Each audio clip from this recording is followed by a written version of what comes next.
చాలామంది ముఖ్యమంత్రులు revenue శాఖనో finance శాఖనో irrigation శాఖనో ముఖ్యమంత్రులు ఎప్పుడూ ఈ శాఖల్ని వాళ్ళ దగ్గర పెట్టుకుంటారు.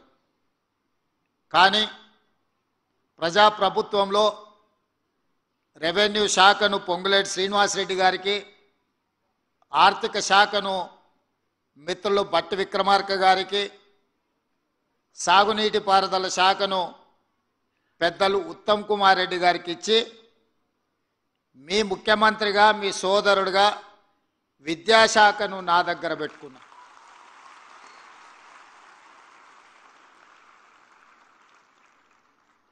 ఎందుకు అని అంటే విద్యాశాఖ నాకు దగ్గరగా ఉండాలి, రాష్ట్ర ప్రభుత్వానికి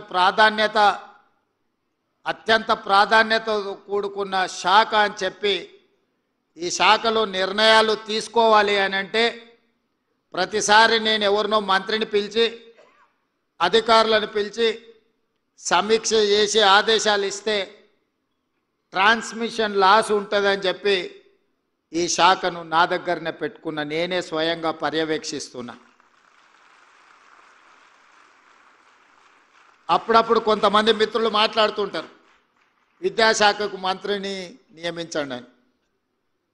వారి అవగాహన రాహిత్యమో లేకపోతే నేను ఉండడం వల్ల ఈ శాఖ బాగుపడి ప్రక్షాళన చేసి దళితులకు, గిరిజనులకు, బలహీన వర్గాలకు, మైనారిటీలకు, తండాలలో, గూడాలలో, మారుమూల పల్లెల్లో ఉన్న పేద కుటుంబాలకు సంబంధించిన విద్యార్థులు బాగుపడతారన్న ఆలోచనతో ఈ రకంగా మాట్లాడుతున్నారేమో నాకు తెలీదు. విమర్శకులకు నేను ఒకే ఒక్క మాట చెప్పదలుచుకున్నా. ఈ శాఖను నేనే స్వయంగా పర్యవేక్షిస్తూ ప్రతి సమస్యను నిశితంగా అర్థం చేసుకొని ఆ సమస్యను పరిష్కరించే ప్రయత్నం చేస్తున్నా.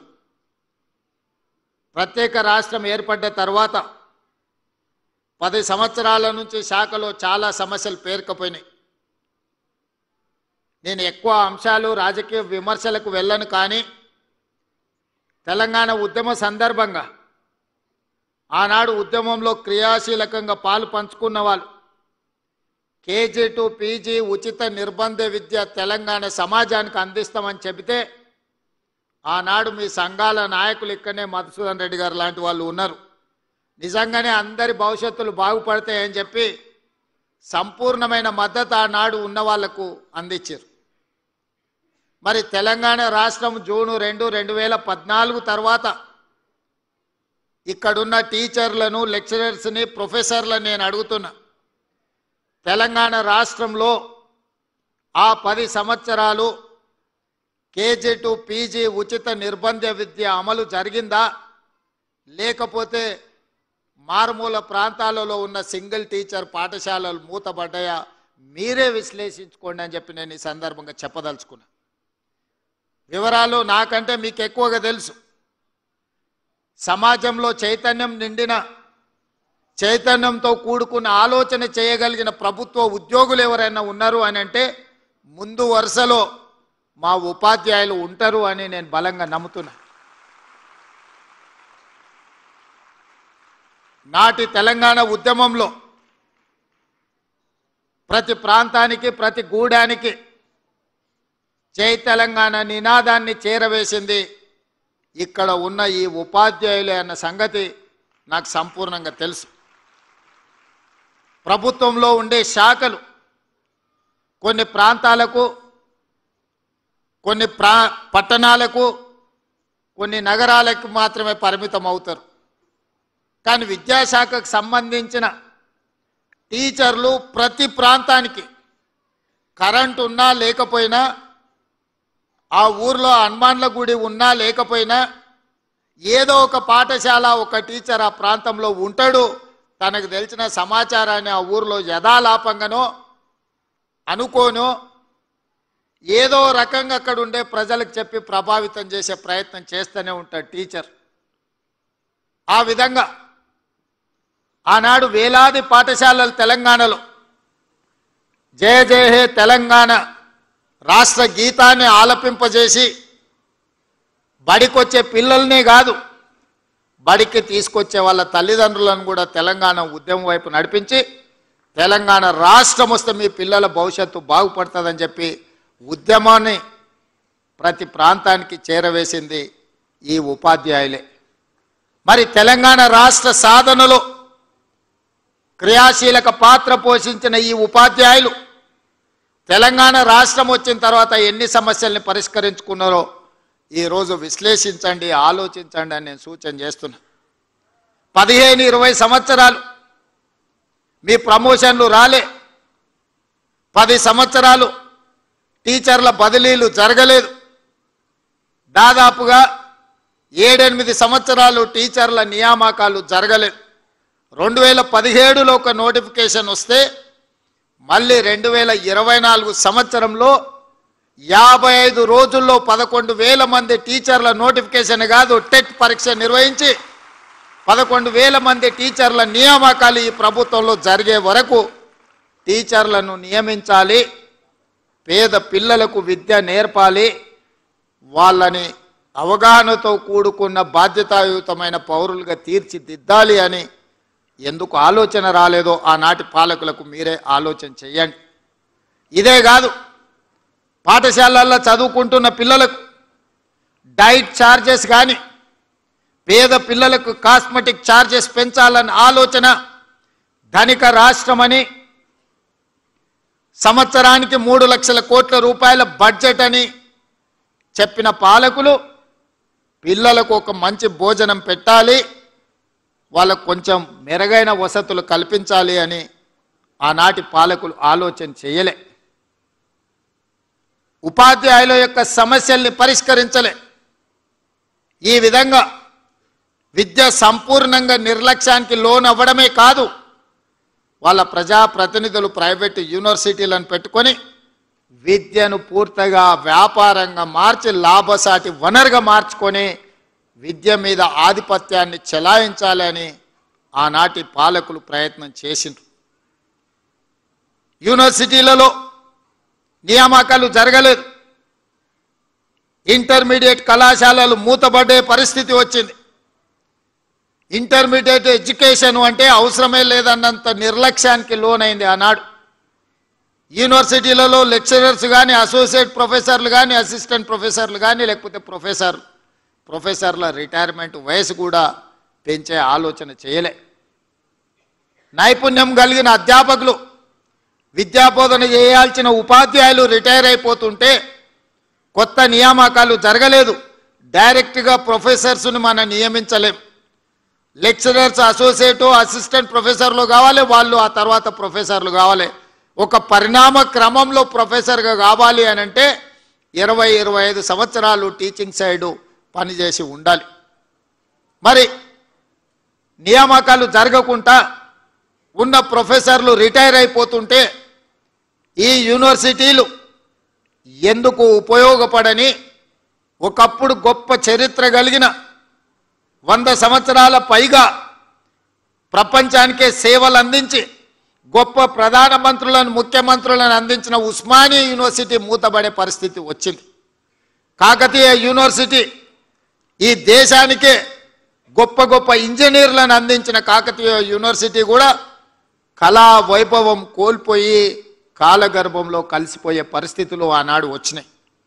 అందుకే మీ అభిమానంతో మీరు ఆదరించి మీరు అవకాశం ఇస్తే ఈనాడు ప్రజాపాలనలో విద్యాశాఖ నా దగ్గర పెట్టుకొని తక్షణమే మీ ప్రమోషన్లు, మీ బదిలీలు, మీ కుటుంబ సమస్యల్ని ప్రతి సమస్యను పరిష్కరించడం ద్వారా లక్షలాది మంది విద్యార్థులకు మీరు గొప్పగా విద్య నేర్పుతారని నమ్మకంతో ప్రతిసారి మిమ్మల్ని కలవడం, మీతో మాట్లాడడం, టీచర్ల నియామకాలే కాదు మీ ప్రమోషన్ల సందర్భంలో కూడా ఎల్బీ స్టేడియంలో సమావేశం పెట్టి మీ అందరితో కలిసి మాట్లాడడం జరిగింది. మీ సంఘాలు ఎప్పుడు వచ్చినా ఏ సమస్యను లేవనెత్తినా అందరితో మాట్లాడుతూ వీలైనంత మేరకు వాటిని పరిష్కరిస్తూనే వస్తున్నాం. ఎక్కడైనా కొంత ఆలస్యం అయి ఉండొచ్చు, కానీ ఏ పని కూడా ఆగిపోలేదు. మరి ఈరోజు ఈ తెలంగాణ వచ్చిన తర్వాత మరి ఇక్కడ ఉన్న ఉపాధ్యాయులు చెప్పాలి, గురు పూజోత్సవ కార్యక్రమం తెలంగాణ రాష్ట్రంలో ఎప్పుడైనా జరిగిందా? జరిగితే దానికి ముఖ్యమంత్రి వచ్చిండా? మీరు ఒక్కసారి ఆలోచన చేయండి. ఇవాళ నేను మీ సోదరుడిగా విద్యాశాఖ నా దగ్గర ఉంది, తెలంగాణ రాష్ట్రానికి ముఖ్యమంత్రి అయిన కాబట్టే ఇవాళ గంటల కొద్ది సమయం మీతో కేటాయించి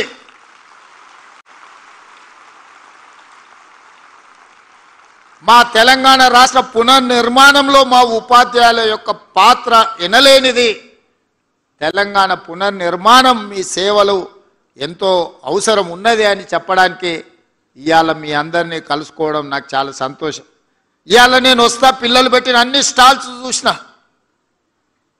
మేము గవర్నమెంట్ స్కూల్లోనే చదువుకున్నాం, గ్రామీణ ప్రాంతం నుంచే వచ్చిన, నేనేం కార్పొరేట్ స్కూల్లో చదవలే. ఈరోజు ఒక జిల్లా పరిషత్ మెంబర్ నుంచి తెలంగాణ రాష్ట్ర ముఖ్యమంత్రిగా 17 సంవత్సరాల కాగలిగిన అంటే ప్రభుత్వ పాఠశాలల్లో మీలాంటి టీచర్లు చెప్పిన చదువుకొనే ఈరోజు ఈ స్థాయికి వచ్చినాం. నాకు తెలిసి వేదిక మీద ఉన్న ముఖ్యమైన వాళ్ళు ఎవరు కార్పొరేట్ స్కూల్లో చదువుకున్న వాళ్ళు ఎవరు లేరు. అంటే టీచర్ల యొక్క ప్రాధాన్యతను, టీచర్లను చిన్న చూపు చూసే సంస్కృతి ఆలోచన మా ప్రభుత్వానికి లేదు. అదేవిధంగా మనందరం కూడా విశ్లేషించుకోవాలి, మనం ఎక్కడున్నాం,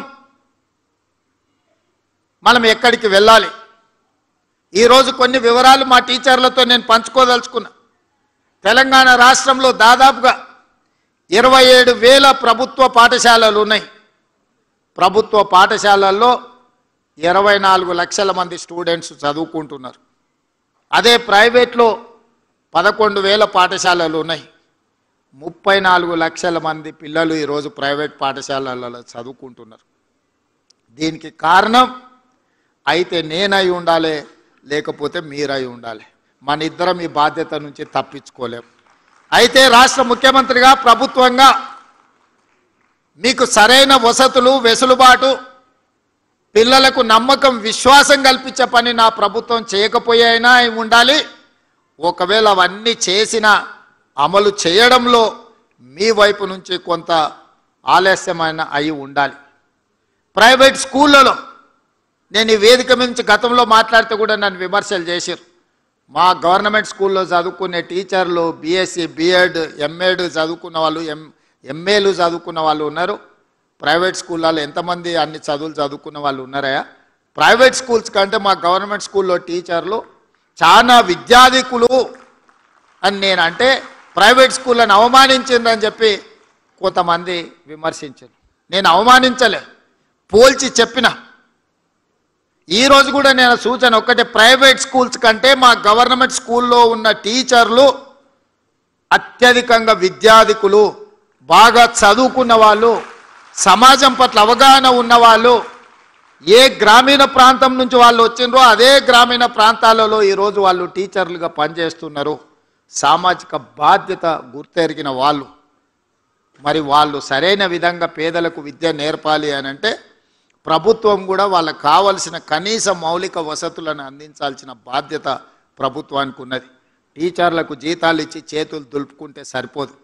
స్కూళ్ళు ఊడవడానికి ఆయ ఉండాలి, గంట కొట్టడానికి అటెండర్ ఉండాలి, బాత్రూమ్లు గడగడానికి అవసరమైన మనుషులు ఉండాలి. టీచర్లదే ఆ బాధ్యత అన్నట్టు ఊడ్చే బాధ్యత టీచర్దే, గంట కొట్టే బాధ్యత టీచర్దే, బాత్రూమ్లు గడిగే బాధ్యత టీచర్దే అనే విధానం ఇది మంచిదా? హైలీ క్వాలిఫైడ్ ఎనర్జెటిక్ ఎనర్జీని మనం వీటికి వాడడం ద్వారా టీచర్లు నిజంగా చదువులు చెప్పేదానికంటే ఈ పనులు చూసుకున్న వరకే సగం సమయం అయిపోతుంది.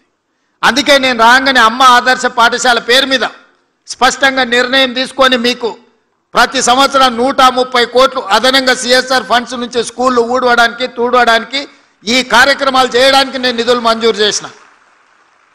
టీచర్లు కేవలం పిల్లలకు చదువు చెప్పడానికే, చదువు మీదనే ఫోకస్ పెట్టాలి, పిల్లల్ని అర్థం చేసుకోవాలి, పిల్లల్లో ఉన్న నైపుణ్యాన్ని పెంపొందించాలి. అప్పుడే గ్రామీణ ప్రాంతాలు బాగుపడతాయి.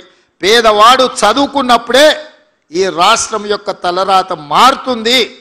చదువు ఒక్కటే మీ తలరాతను మారుస్తుంది అని పేదల పట్ల నాకు ఒక నమ్మకం, విశ్వాసం ఉంది. కాబట్టే చదువు చెప్పడానికి అవసరమైన వసతులు ఏర్పాటు చేయాలన్నదే నా ఆలోచన. అదేవిధంగా గవర్నమెంట్ స్కూల్లో భోజనం చేయాలంటే నిన్న మొన్న కొన్ని అక్కడక్కడ దురదృష్టకర సంఘటనలు, పిల్లలకు ఫుడ్ పాయిజన్ అయింది, లేకపోతే పిల్లల్ని హాస్పిటల్కు తీసుకెళ్ళామని వార్తలు చూసినప్పుడు నాకు చాలా బాధ అవుతుంది. ఎందుకంటే నేను డైట్ ఛార్జెస్ పెంచిన, కాస్మెటిక్ ఛార్జెస్ పెంచిన, ఇవాళ ఎవరైనా ఎంత ఆగర్భ శ్రీమంతుడైనా తినే సన్నబియ్యం ఇవాళ పేదోళ్ళకి ఇచ్చిన పాఠశాలల పిల్లలకు పెట్టమని నేను చెప్పిన. క్వాలిటీ ఫుడ్ ఇవ్వండి అని చెప్పిన. ప్రతి స్కూల్కు ఒక ప్రభుత్వ అధికారికి బాధ్యత ఇచ్చిన. ఇప్పుడు నేను మా టీచర్లను విజ్ఞప్తి చేస్తున్నా, మీరు కూడా వాళ్ళతో భోజనం చేయండి. వీళ్ళు ఉన్నప్పుడు నేను కూడా వచ్చి వాళ్ళతో భోజనం చేస్తాను. ఎప్పుడైతే టీచర్లమంటే ఒక కుటుంబ పెద్ద, ఒక తల్లిగానో ఒక తండ్రిగానో తల్లిదండ్రులు మన మీద విశ్వాసం పెట్టుకొని రాత్రి సమయంలో పిల్లలు తల్లిదండ్రుల దగ్గర ఉంటే దినం మొత్తం మన దగ్గరనే ఉంటారు, టీచర్ల దగ్గరనే ఉంటారు. 50% పేద పిల్లల బాధ్యత మా టీచర్ల దగ్గరనే ఉన్నది. ఆ సమయంలో వాళ్ళతో పాటు కలిసి, వాళ్ళతో పాటు ఆడి, వాళ్ళతో పాటు భోజనం చేస్తే ఆ పిల్లలకు ఒక విశ్వాసం వస్తుంది. తప్పు జరగకుండా చూసుకునే బాధ్యత మనకు ఉంటుంది.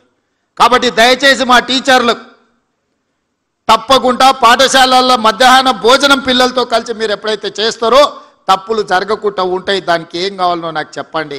వాటికి కావాల్సిన అనుమతులు కానీ వసతులు కానీ ఏర్పాటు చేసే బాధ్యత నాది. ఎందుకు అని అంటే ఈరోజు ఈ తెలంగాణ ఒక బలమైన తెలంగాణగా నిర్మించాలి అంటే పెద్దలు చెప్పినారు, దేశ భవిష్యత్తు తరగతి గదుల్లోనే ఉంది అని. మరి ఇవాళ తెలంగాణ భవిష్యత్తు కూడా తరగతి గదుల్లోనే ఉంది.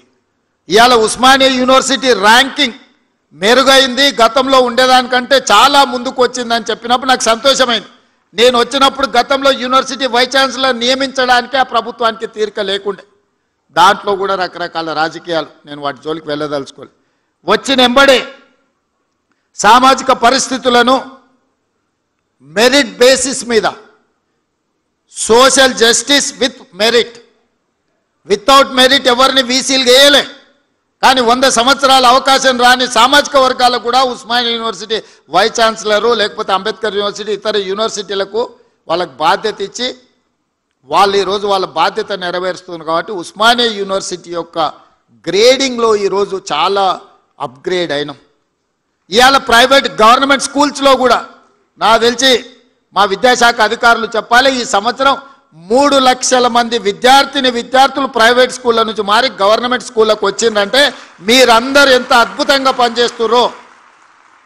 ప్రతిసారి డ్రాప్అవుట్సే ఉంటుండే, ప్రతి సంవత్సరం విద్యార్థులు తగ్గుకుంటూ చివరికి పాఠశాలలు మూతబడే పరిస్థితి తెలంగాణ రాష్ట్రానికి దాపురించింది.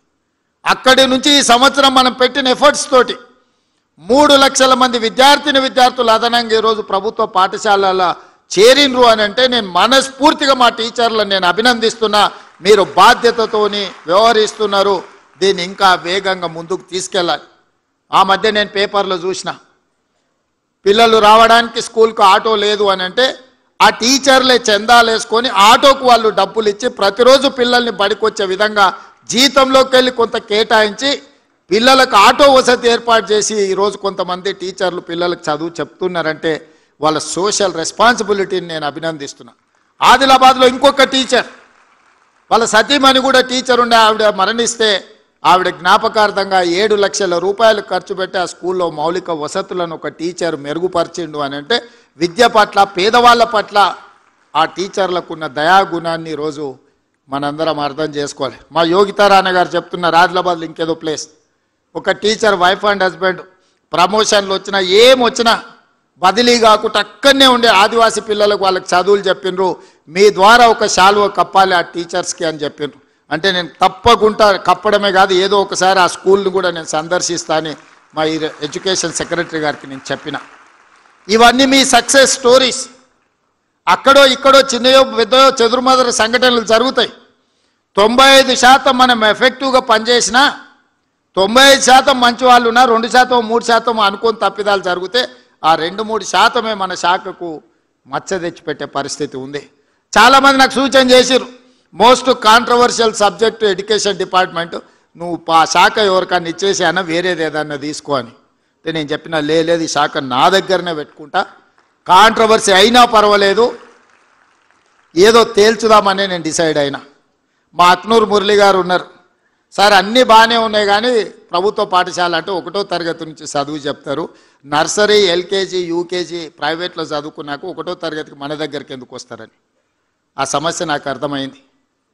అందుకే ఆలోచన చేసి మా ఎడ్యుకేషన్ కమిషన్, ఇంతవరకు ఎప్పుడు ఎడ్యుకేషన్ కమిషన్ లేదు తెలంగాణకి, first time education commission appoint చేసి ఇష్యూస్ని అడ్రస్ చేయడమే కాకుండా అక్నూరు మురళి గారు చేసిన సూచనల మేరకు ఈరోజు నర్సరీ ఎల్కేజీ యూకేజీ కూడా మనం తీసుకొని పేదలకు చదువు చెప్పాలి అన్న ఆలోచన ఈరోజు చేస్తున్నాం. ఎందుకంటే ఈ 3 సంవత్సరాలు ప్రైవేట్ స్కూల్కి వెళ్ళిన పిల్లలు మళ్ళీ గవర్నమెంట్ స్కూల్కి రావాలి అని అంటే రాలేరు. పేదోళ్ళు కూలి పని చేయడానికి, ఉపాధి హామీ పనులు చేయడానికి సిద్ధపడి సంపాదించింది పిల్లల చదువుల కోసం ఖర్చు పెడుతున్నారు. పిల్లల చదువు పట్ల తల్లిదండ్రులకు శ్రద్ధ పెరిగింది. అవసరమైతే 10 రూపాయలు ఖర్చు పెట్టుకుంటాం, ఓ పూట తినకపోయినా సరే మా పిల్లలకు మంచి చదువు చెప్పించాలని ఈరోజు తల్లిదండ్రులలో ఒక చైతన్యం వచ్చింది. నేను అడుగుతున్నా ఈరోజు మా ఉపాధ్యాయులను, ఆ చదువు మనం చెప్పలేమా? ప్రైవేట్ స్కూళ్ళకి ఎందుకు పోవాలి వాళ్ళు పేదవాళ్ళని నేను అడుగుతున్నా. మన దగ్గర శక్తి లేదా? మన దగ్గర చిత్తశుద్ధి లేదా? ఈ ప్రభుత్వం మీరు అడిగితే ఇవ్వంది ఏమైనా ఉందా? అందుకే ఈరోజు ఈ వేదిక మీద నుంచి ఉపాధ్యాయులకు అందరికీ నా విజ్ఞప్తి ఒకటే, మనం ప్రతిన బూనుదాం. ప్రైవేట్ స్కూళ్ళ కంటే, కార్పొరేట్ కాలేజీల కంటే నాణ్యమైన విద్యను పేదలకు అందిద్దాం. విద్య ఒక్కటే తలరాతను మారుస్తుంది. ఇవాళ పంచడానికి భూములు లేవు. పేదవాడు బాగుపడాలి, పేదవాడు సమాజంలో రాణించాలి అని అంటే విద్య ఒక్కటే ప్రామాణికం. ఇవాళ సిలికాన్ వ్యాలీని మన వాళ్ళు శాసిస్తున్నారంటే ఇంజనీరింగ్ గ్రాడ్యుయేట్స్ మన దగ్గర చదువుకున్నందుకే సిలికాన్ వ్యాలీని మనం ఈరోజు శాసిస్తున్నాం. దానికి కారణం విద్య. అందుకే ప్రపంచ దేశాలలో జరుగుతున్న మార్పులు చేర్పులను అన్నిటిని దృష్టిలో పెట్టుకొని ఈరోజు మనమే ఇక్కడ చదువుకోవడం కాదు, ఇతర దేశాలలో ప్రతి సంవత్సరం 200 మంది టీచర్లను సింగపూర్, సౌత్ కొరియా లాంటి దేశాలకు మిమ్మల్ని పంపించి అక్కడ విద్యను స్టడీ చేయడానికి మీ టీచర్లను విదేశాలకు పంపడానికి ఈరోజు మా ప్రభుత్వం నిర్ణయం తీసుకున్నది. మన కోసం మనం పోటీ పడడం కాదు, మన పక్కలుండే ఊరును చూసి పోటీ కాదు, ప్రపంచ దేశాలతోనే విద్యలో మనం పోటీ పడాలి. ఈరోజు సింగపూర్ లాంటి, సౌత్ కొరియా లాంటి, జపాన్ లాంటి దేశాలు అభివృద్ధి చెందడానికి కారణం ఏంది? ఇవాళ జర్మన్ అభివృద్ధి చెందడానికి కారణం ఏంది? ఈరోజు చైనా అభివృద్ధి చెందడానికి కారణం ఏంది? అక్కడున్న విద్యార్థులకు నాణ్యమైన విద్యను అందించడమే కాకుండా ఒక పట్టుదలను నేర్పడం వల్ల ఆయా దేశాలు ప్రపంచంలో వేగంగా అభివృద్ధి పదం వైపు నడుస్తున్నాయి. మరి వాటన్నిటిని కూడా మనం వినడమే కాదు, చూడాల్సిన అవసరం ఉంది. అందుకే 1,20,000 మంది టీచర్లు ఈరోజు తెలంగాణ రాష్ట్రంలో ఉన్నారు. ఇందులోకి వెళ్ళి ప్రతి సంవత్సరం ఒక 200 మంది టీచర్లను ఇనీషియల్గా ఇతర దేశాలకు పంపించి అక్కడున్న పరిస్థితులను మీరు స్టడీ చేసి ఒక అవగాహనతోనే వెనక్కి రావాల్సిన అవసరం ఉంది. టీచర్లు అందరికీ కూడా ఈరోజు మర్రి చెన్నారెడ్డి దీంట్లో మనం ఓరియంటేషన్ క్లాసెస్ తీసుకుంటున్నాం టీచర్స్కి. ఎందుకు అనంటే నైపుణ్యం పెంచుకోవాల్సిన అవసరం ఉంది. మనం ఉద్యోగం వచ్చినప్పుడు ఉన్న పరిస్థితులు, మనం రాసిన పోటీ పరీక్షలు ఒకలాంటివి. ఈరోజు ప్రతి సంవత్సరం విద్య మారుతుంది, విధానం మారుతుంది, ఎడ్యుకేషన్ పాలసీస్ మారుతున్నాయి. నేషనల్ ఎడ్యుకేషన్ పాలసీ ఒకలాగా ఉంటే మనకు తెలంగాణకు అసలు ఏ పాలసీ లేకుండా మనం ఉన్నాం. అందుకే మొన్న నేను ఆర్డర్ ఇచ్చిన తెలంగాణ ఎడ్యుకేషన్ పాలసీని ప్రిపేర్ చేయండి అని పెద్దలు కేశవరావు గారిని చైర్పర్సన్గా పెట్టి కడియం శ్రీహరి గారిని, అక్నూరు మురళి గారిని, మా ఎడ్యుకేషన్ డిపార్ట్మెంట్లో ఉన్న అధికారులను కలిపి తెలంగాణ ఎడ్యుకేషన్ పాలసీ చేయడానికి ఒక కమిటీని అపాయింట్ చేసినాం. తెలంగాణ కూడా ఒక నూతనమైన ఎడ్యుకేషన్ పాలసీ కావాలి. ఆ ఎడ్యుకేషన్ పాలసీ పేద పిల్లల జీవితాలలో వెలుగులు నింపాలి. అందుకే మిత్రులారా, ఈరోజు ఉత్తమ ఉపాధ్యాయులను అభినందించడమే కాకుండా వాళ్ళందరినీ కలవాలి, వాళ్ళతో మాట్లాడడం ద్వారా మీతో ఆలోచనలు పంచుకోవాలి. ఈ రాష్ట్ర ప్రభుత్వానికి నర్సరీ నుంచి 12th క్లాస్ వరకు, 12th తర్వాత ఆ పిల్లలకు విజ్డమ్ వస్తుంది. వాళ్ళు డాక్టర్ కావాలనుకుంటున్నారా, ఇంజనీర్ కావాలనుకుంటున్నారా, ఐఏఎస్ కావాలనుకుంటున్నారా, ఐపీఎస్ కావాలనుకుంటున్నారా. కానీ ఫౌండేషన్ లేకుండా మీరు అంతస్తులు కడతామంటే అది ఉపయోగం లేదు. Foundation is very important than anything. ఆ ఫౌండేషన్ అనేది వేయగలిగింది ఇక్కడున్న ఈ టీచర్లు, ఈ ఉపాధ్యాయులే. మీరు నేను కలిస్తే ఆ ఫౌండేషన్ ఈ దేశానికి ఆదర్శంగా నిలబెడతాం. చివరిగా ఒక్క మాట చెప్పదలుచుకున్నా. కేజ్రీవాల్ ఢిల్లీలో 2వసారి 3వసారి ఎందుకు ముఖ్యమంత్రి అయ్యాడు? మొదటిసారి ఒక పరిస్థితిలో అయ్యాడు, రెండోసారి మూడోసారి వారు ముఖ్యమంత్రి కావడానికి ప్రధానమైన కారణం ఆయన విద్యలో తీసుకొచ్చిన సమూలమైన మార్పులు. ఆ మార్పుని పేదలకు విద్యను అందించిన టీచర్లు కాబట్టి వారు రెండోసారి మూడోసారి ముఖ్యమంత్రి అయినారు. నాకు కూడా కొంచెం స్వార్థం ఉంది, మీరు మంచిగా పనిచేస్తే రెండోసారో మూడోసారో కావడానికి ఉంటుంది. నేనేం దాచిపెట్టదలుచుకోలే, నేను కష్టపడతా, నేను కూడా మీతో పాటు పనిచేస్తా. నేనేం పని చేయను, నేను ఫామ్ హౌస్లో అనుకుంటా మిమ్మల్ని కష్టం చేయమని నేను చెప్తలేను. నేను కూడా వస్తా, మీరు ఏడికి రమ్మంటే ఆడికి వస్తా, తండాలకు రమ్మంటే తండాలకు వస్తా, గూడాలకు వస్తా, ఎక్కడికి రమ్మంటే అక్కడికి వస్తా. నేను కూడా ఎక్కడి నుంచి వచ్చినా నల్లమల్ల అడవుల నుంచే వచ్చిన, గ్రామీణ ప్రాంతం నుంచి వచ్చిన. 6 నెలలకు ఒకసారైనా మా ఊరికి పోయి ఓ రోజు ఉండి వస్తాయి. ఎందుకంటే జూబ్లీహిల్స్ వచ్చిన కాబట్టి అది మర్చిపోద్దు. అక్కడికి పోతే మనం ఎక్కడొచ్చినామో మన మూలాలు మనకు గుర్తుంటాయి. మా టీచర్లకు కూడా నా సూచన ఒకటే, అప్పుడప్పుడు మనం ఎక్కడి నుంచి వచ్చినామో 4 నెలలకు ఒక్కసారి మన మూలాలను మనం గుర్తు చేసుకోవాలి. వెనక్కి ఊరికి పోయి మన దాయాదులను, మన పక్కింటోళ్ళను, మన ఊర్లో మన చిన్ననాటి మిత్రులను కలిసి ఒకరు వ్యవసాయం చేస్తుంటారు, ఒకరు బర్రెల కాడికి పోతుంటారు, ఒకరు తినడానికి ఇబ్బంది పడుతుంటారు. వాళ్ళకంటే ఎంత మెరుగైన జీవితం మనకుందో ఒకసారి వస్తే మనం నిజంగా ఏం చేయాలనో మనకు ఒక అవగాహన వస్తుంది. అందుకే ఇక్కడికి వచ్చిన విద్యార్థులకు నేను సూచన చేయదలుచుకున్నా. పాఠశాల విద్యనే కాదు, ఈరోజు ప్రతి సంవత్సరం ఇంజనీరింగ్ గ్రాడ్యుయేట్స్ తెలంగాణ రాష్ట్రంలో 1,10,000 మంది పాస్ అవుతున్నారు. కానీ ఎంతమందికి ఉద్యోగాలు వస్తున్నాయి? మరి ఇంజనీరింగ్ సర్టిఫికేట్ అయితే తెచ్చుకుంటున్నాం, కానీ ఉద్యోగం రాక తల్లిదండ్రులు మా కొడుకు ఇంజనీర్ అంటారు. వీడిడ సర్టిఫికేట్ తెచ్చుకుంటాడు, కానీ బయటకు వస్తే వాని చదువుకు ఆ సర్టిఫికేట్కి సంబంధం లేకుండా పోతుంది. అందుకే ఈరోజు young India integrated residential schools పెట్టినాం. ప్రతి నియోజకవర్గానికి ఒకటి ఇచ్చినాం. 25 ఎకరాలలో 200 కోట్ల రూపాయలతోటి 100 స్కూళ్ళు 20,000 కోట్ల రూపాయలతో ఇవాళ young India integrated residential schools world's best model కింద ఈరోజు మనం కట్టాలనుకున్నాం. శాంక్షన్స్ ఇచ్చినాం, పనులు జరుగుతున్నాయి. నాణ్యమైన వసతులతో పాటు నాణ్యమైన విద్యను అందించడానికి ఈరోజు తీసుకొచ్చినాం. అదేవిధంగా యంగ్ ఇండియా స్కిల్స్ యూనివర్సిటీ పెట్టుకున్నాం. దేశంలో ఎక్కడా లేదు స్కిల్స్ యూనివర్సిటీ. డిప్లొమా కోర్సులు, సర్టిఫికెట్ కోర్సులు ఉన్నాయి. కానీ భవిష్యత్ చదువుకోవాలంటే డిగ్రీ సర్టిఫికెట్ ఉంటే వాళ్ళు పీజీలు చదువుకోవచ్చు. అందుకే ఈరోజు తెలంగాణ రాష్ట్రంలో పబ్లిక్ ప్రైవేట్ పార్ట్నర్షిప్లో అతి తక్కువ ఖర్చులతో ఈరోజు పేదలకు అందరికీ స్కిల్స్ ఇంప్రూవ్ చేయాలని యంగ్ ఇండియా స్కిల్స్ యూనివర్సిటీని ఈరోజు మనం ప్రారంభించుకున్నాం. బోర్డులో ఆనంద్ మహేంద్ర అండ్ మహేంద్ర గ్రూప్, మనకు మహేంద్ర వెహికల్స్ కనిపిస్తాయి కదా, ఆ కంపెనీ చైర్మన్ ఈరోజు మన యూనివర్సిటీ చైర్మన్. సో ఆ విధంగా రెడ్డి ల్యాబ్స్ వాళ్ళు, అపోలో హాస్పిటల్ వాళ్ళు, పెద్ద పెద్ద కార్పొరేట్ కంపెనీలు నడిపే వాళ్ళను ఆ యూనివర్సిటీ బోర్డులో డైరెక్టర్స్గా పెట్టినాం. సిలబస్ వాళ్ళే డిసైడ్ చేస్తారు, పిల్లల్ని వాళ్ళే సెలెక్ట్ చేసుకుంటారు, వాళ్ళే వాళ్ళకి చదువు చెప్తారు, వాళ్ళనే వాళ్ళ కంపెనీలలో ఉద్యోగాలలో తీసుకుంటారు. అన్ని రకాలుగా వాళ్ళు బాధ్యత తీసుకునే అవకాశం ఇచ్చినాం. అదేవిధంగా ఐటీఐలు 1956లో మొట్టమొదటి ఐటీఐలు ప్రారంభించారు. అప్పుడు ప్రారంభించిన సిలబస్ ఇంకా 2025 కూడా మనం అదే సిలబస్ చెప్తున్నాం. Diesel mechanic, fitter, plumber, electrician అని. డీజిల్ మెకానిక్ అని అందులో చేరి అంబాసిడర్ కారు నేర్చుకుంటున్నాడు. బయటకు వస్తే అంబాసిడర్ కారు లేదు రిపేర్ చేయడానికి, బెంజ్ కారు BMW వచ్చింది. అంబాసిడర్ కారు రిపేర్ చేయాలంటే ఫామ్ హౌస్కి వస్తే తప్ప ఇంకేడా అంబాసిడర్ కారు దొరకలేదు. ఏం చేసుకోవాలి ఆ చదివి మీరు చెప్పుండ్రి. ప్లంబర్, ఎలక్ట్రీషియన్ వాళ్ళు నేర్చుకుంటున్న చదివేంది, వాళ్ళు బయటకు వస్తే ఉన్న అవకాశాలేంది. అందుకే ఈరోజు 65 ఐటీఐలు ఉన్నాయి తెలంగాణ రాష్ట్రంలో. వాటిని చూసిన తర్వాత నేను టాటా కంపెనీతో మాట్లాడినా, టాటా చైర్మన్తో మాట్లాడి ఒక అవగాహనకు వచ్చిన. ఈ ఐటీఐలు కాలగర్భంలో కలిసిపోతున్నాయి. 40-50 ఏళ్ల కింద మాకు అవసరమైన సాంకేతిక నైపుణ్యాన్ని నేర్పించడానికి సిలబస్ ఇన్స్ట్రక్టర్స్ను సెలెక్ట్ చేసుకున్నారు. ఇది కుదరదు, దీన్ని మార్చాలని టాటా కంపెనీతో మాట్లాడుకొని 2,400 కోట్ల రూపాయలు ఈరోజు టాటా కంపెనీ దాన్ని అప్గ్రేడ్ చేయడానికి పెట్టారు. ఇవాళ ఐటీఐలను అడ్వాన్స్డ్ టెక్నాలజీ సెంటర్స్గా ఏటీసీలు. ఈరోజు అసలు అక్కడ ఉన్న సాంకేతిక నైపుణ్యం, అక్కడ పెట్టిన ఎక్విప్మెంట్ చూస్తే నాకే కళ్ళు చెదిరిపోయేటంత లేటెస్ట్ టెక్నాలజీని పెట్టినరు.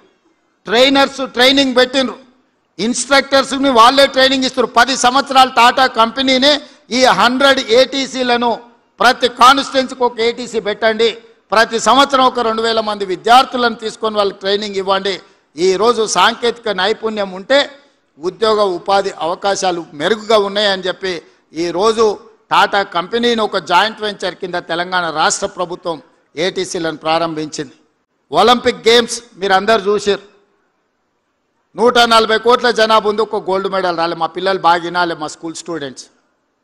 ప్రపంచంలోనే అత్యధిక జనాభా ఉన్న దేశంగా గుర్తింపు పొందిన భారతదేశం 18 ఏళ్ల నుంచి 35 ఏళ్ల మధ్యలో 60% జనాభా ఉన్న భారతదేశం ఒలింపిక్స్లో ఒక గోల్డ్ మెడల్ తీసుకురాలి.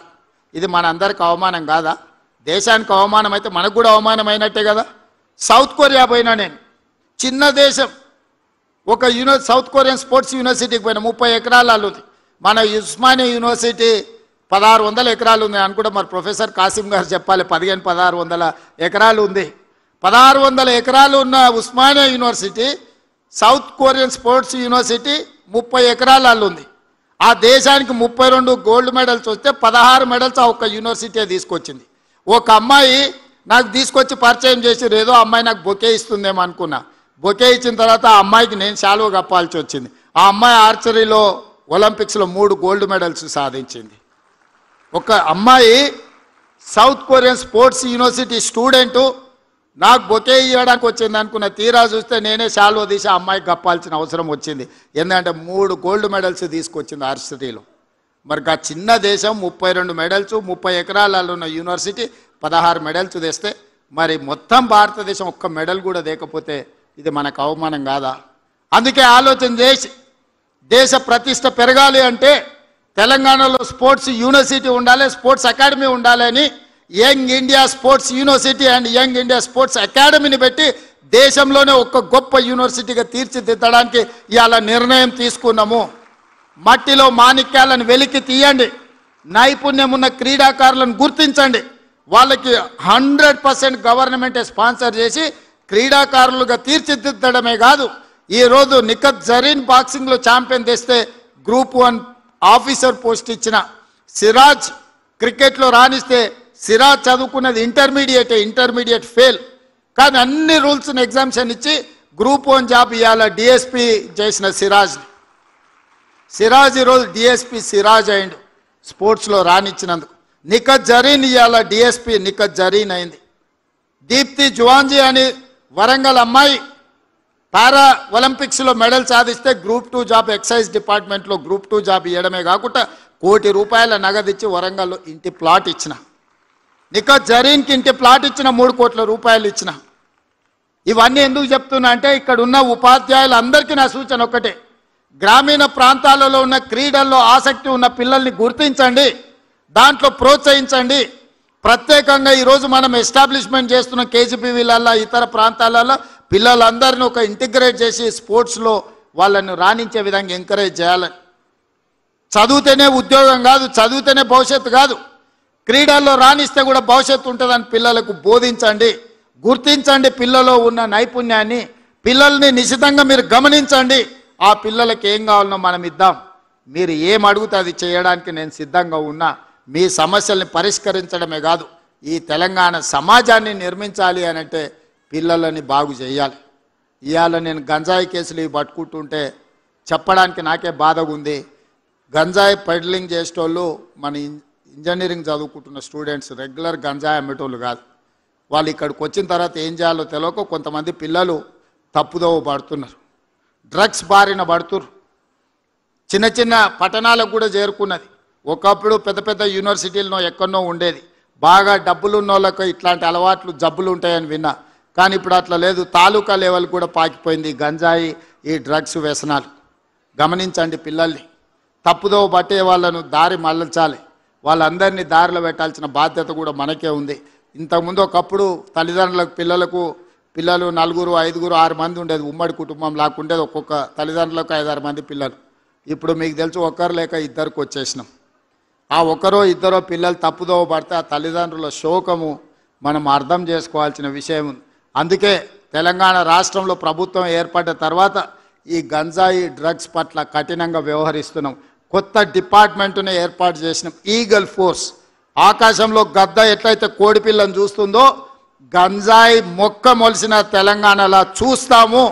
వాళ్ళ సంగతి తేలుస్తామని చెప్పి ఈరోజు ఈగల్ ఫోర్స్ని తీసుకొచ్చినాం. ఇవన్నీ కూడా పిల్లల భవిష్యత్తు కోసమే. ఈరోజు ఇన్ని ఆలోచనలు చేస్తున్నది ఈ పిల్లల కోసమే. ఈరోజు 1,20,000 మంది టీచర్లని ప్రభుత్వం సంవత్సరానికి 40,000 కోట్ల రూపాయలు విద్య మీద ఖర్చు పెడుతుందంటే ఈ పిల్లల భవిష్యత్తు కోసమే. ఈ పిల్లల భవిష్యత్తే రేపటి దేశం యొక్క భవిష్యత్తు, తెలంగాణ పునర్నిర్మాణం యొక్క భవిష్యత్తు. ఆ భవిష్యత్తును మీ అందరి చేతుల్లో పెడుతూ ఈ బాధ్యతతో మన అందరం వ్యవహరిద్దాం. మీరు నేను కలిసి తెలంగాణను పునర్నిర్మిద్దాం. ఈ తెలంగాణ ఒక అద్భుతమైన తెలంగాణగా, ఒక క్రీడలకు వేదిక తెలంగాణగా, ఒక సాంకేతిక నైపుణ్యం ఉన్న తెలంగాణగా తీర్చిదిద్దుకుందాం. మీరందరూ సహకరించాలి, మనందరం కలిసి నడవాలి అని విజ్ఞప్తి చేస్తూ మీ అందరి దగ్గర సెలవు తీసుకుంటున్నాను. ధన్యవాదాలు.